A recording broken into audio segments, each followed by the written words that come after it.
विद्यार्थ्यांनो, माझे नाव माधुरी राजभर आहे. मी तुम्हाला हिंदी हा विषय शिकवणार आहे. आज विद्यालय तुमच्या स्वागत करत आहे. आज जो आपला 14वा धडा आहे त्याचं नाव काय आहे? क्या तुम जानते हो? आणि हा असा आहे की क्या तुम जानते हो? म्हणजे काही प्रश्न असा आहे की तुम्ही त्यांचं उत्तर तुम्हाला माहीत आहे की नाही असा.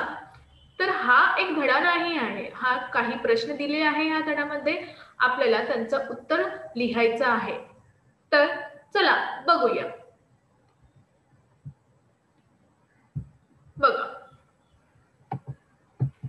पहिला प्रश्न काय आहे तुमच्या समोर कि भारत में सबसे अधिक जनसंख्या वाला शहर कौन सा है? म्हणजे भारतातून सबसे अधिक म्हणजे सर्व मोस्ट जनसंख्या सगळं बघा.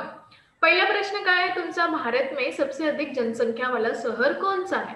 तर भारतातून कोणता सबसे मोठा जनसंख्या वाला शहर आहे?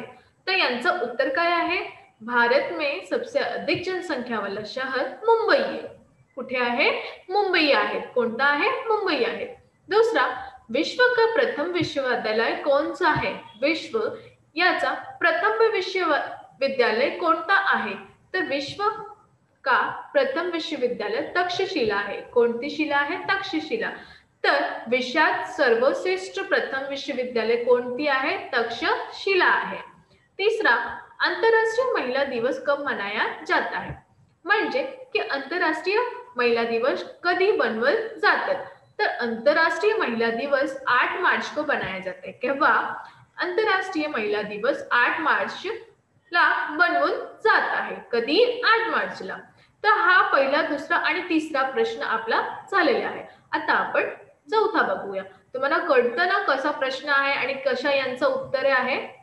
हो. तर चला अजून बघूया. बघा चौथा, विश्व का सबसे बड़ा जीव कौन सा है? तर आपला चौथा प्रश्न काय आहे? विश्वात सर्व मोठा जीव कोणता आहे? तर विश्व का सबसे बड़ा जीव ब्लू व्हेल है. कोणता आहे? Blue whale. तर विश्वात सगळं मोस्ट किंवा सगळं मोठा जीव कोणता आहे? ब्लू व्हेल आहे. कोणता? ब्लू व्हेल आहे. आता पाचवा, किस ग्रह को भोर का तारा कहते? कोणता ग्रह आहे? त्याला भोर असा तारा म्हणतात. शुक्र ग्रह को भोर का तारा कहते. कोणाला? शुक्र ग्रहाला भोर असा तारा म्हणतात. कोणता? शुक्र ग्रहाला. सहावा, भारत का राष्ट्रीय मानक समय किस शहर पर माना जाता है? आता भारतचं या राष्ट्रीय मानक कोणत्या शहरावर मानून जातात?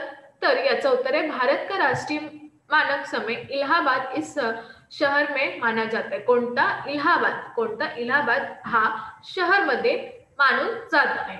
तर आपला पहिला, दुसरा किंवा तिसरा, चौथा, पाचवा किंवा सहावा हा उत्तरे झालेला आहे किंवा प्रश्नाचं उत्तरे झालेले आहे. आता अजून बघणार आहे आपण.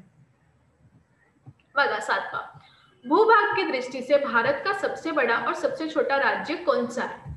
तर हा दृष्टीत म्हणजे भूभागच्या दृष्टीवर भारताचं सगळं मोठा किंवा सगळं छोटा राज्य कोणता आहे? छोटा म्हणजे लहान राज्य. तर भूभाग की दृष्टि से भारत का सबसे बड़ा राज्य राजस्थान और सबसे छोटा राज्य गोवा है. म्हणजे इथे काय म्हणाले आहे की जे भूभाग की दृष्टीवर नजरवर भारतचा सगळं मोठा राज्य आहे राजस्थान आणि सगळं लहान राज्य कोणतं आहे? गोवा. कोणतं आहे? गोवा.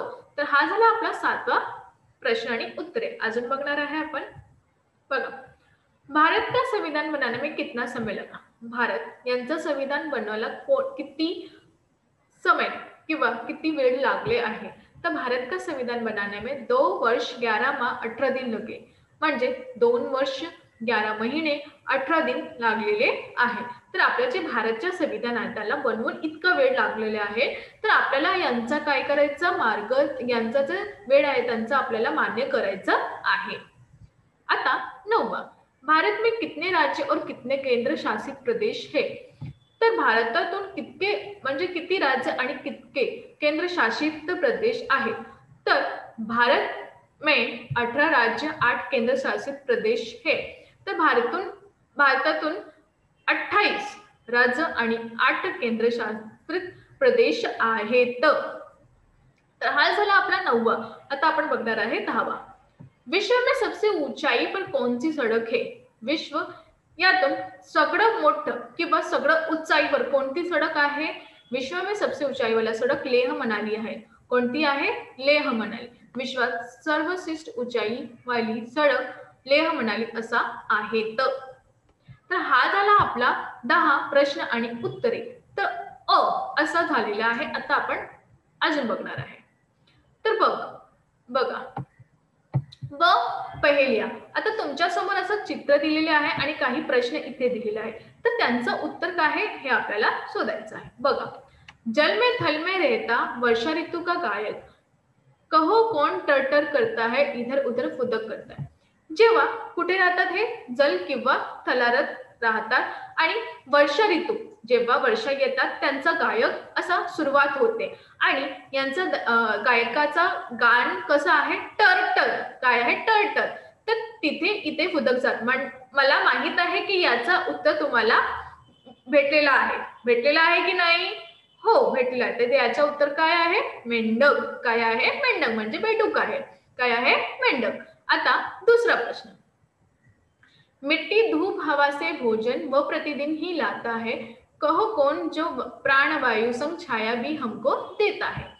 तर मिट्टी म्हणजे मिट्टी, धूप, हवा हा सगळं आपल्याला भोजन पण देतात. ते प्रतिदिन ही लेत आहे आणि कोण हे? प्राणवायू संग आपल्याला छाया पण देतात. तर हे कोण आहे? माहित आहे ना तुम्हाला? झाड म्हणजे वृक्ष आहे. ते आपल्याला वायू देतात किंवा छाया देतात. त्यांच्या छायावर आपण बसून घेतात. तर हे सगळं कोण देतात आपल्याला? वृक्ष.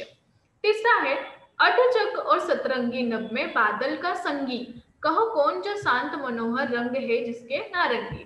म्हणजे त्याचा रंग विविध आहे. त्याचा रंग विविध आहे. आपल्याला मनोहर आहे. आपल्याकडे ते आकर्षित करतात. आपल्याकडे ते आकर्षित करतात आणि नभ म्हणजे बादलात संगी आहे. त्यांच्या सोबत ते राहतात आणि शांत मनोहरचा आहे आणि आपल्याला रंग वेगळे आहे. त्याचा रंग खूपच वेगळे आहे आणि ते एक रंगाचं नाही आहे. विविध रंग आहे त्याच्याकडे. कोण आहे? सांगा लवकर. माहित आहे तुम्हाला? हो, इंद्रधनुष. काय आहे? इंद्रधनुष आहे. तर तुम्हाला इथे दिलेल्या आहे सर्व गोष्टी. बघा, मेंढक, वृक्ष आणि इंद्रधनुष तुम्हाला पाहून लिहायचं आहे. तर हा तुमचा उत्तर इथे मी दिलेले आहे. तुम्हाला असं बनवून असा प्रश्न लिहून आणि असा चौकटे बनवून इथे तुम्हाला उत्तर लिहायचं आहे. तर आज आपण काय शिकलो? आज आपण हे शिकलो की कसा प्रश्न म्हणजे आपल्या सोबत खूपच सामान्य ज्ञान आहे की काही असा प्रश्न पण आहे जे आपल्याला नाही माहित, ज्यांना काय म्हणतात सामान्य ज्ञान, आणि त्याला आपल्याला बघणार आहे. त्याला आपल्याला शोध करायचा की कोणत्या वेळी काय झालेले आहे, कोणत्या जागावर काय झालेलं आहे किंवा कोणतं काय प्राकृतिक सौंदर्य आवडतात आपल्याला. तर हे सगळं मोठी गोष्ट आहे की आपल्याला माहीत जाणार पाहिजे. कारण की केव्हा तरी आपल्याला कोणीही भेटणार आणि आपल्याला पोचणार किंवा विचारणार की हा कुठे आहे, हा कुठे आहे, यांचा जन्म कधी झाला, यांचा हे कधी झाला. हे सगळं फार महत्वाची गोष्टी आहे. ते आपल्याला काय करायचं? त्यांचा ज्ञान घ्यायचं आहे किंवा आपल्याला अभ्यास पण करायला आहे की हे कुठे झालंय, कसं झालंय. कारण की जेव्हा आपल्याला कोणी सांगणार तर आपल्याला त्यांचं उत्तर द्यायचं आहे.